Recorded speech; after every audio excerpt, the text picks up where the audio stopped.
నక్సల్స్‌లో హిడ్మా తర్వాత అంతటి కీలకమైనటువంటి నేత పాపారావు తాజాగా లొంగిపోయారు.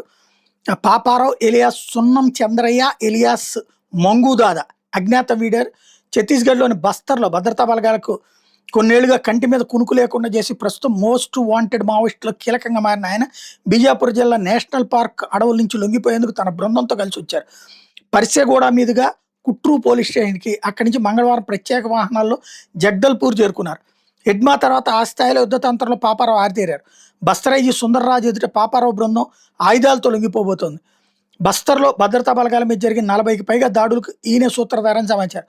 ఆయనతో పాటు డీవీసీఎంలు, డివిజనల్ కమిటీ సభ్యులు ప్రకాష్ మడివి, అనిల్ తాటి సహా మొత్తం 18 మంది లొంగుబాటుకు సిద్ధంగా ఉన్నారని కవర్దాలో హోంమంత్రి విజయశర్మ వెల్లడించారు. వాళ్ళు 8 AK-47 రైఫిల్స్, ఒక SLR, ఒక ఇన్సాస్ ఇతర ఆయుధాలు సమర్పించబోతున్నారు. సుక్మా జిల్లా నిమ్మలగూడానికి చెందిన పాపారావు 1990 నుండి మావోయిస్ట్ పార్టీలో పనిచేస్తున్నారు. భార్య Pamedu area committee commander Urmila గతంలో ఎన్కౌంటర్లో చనిపోయారు.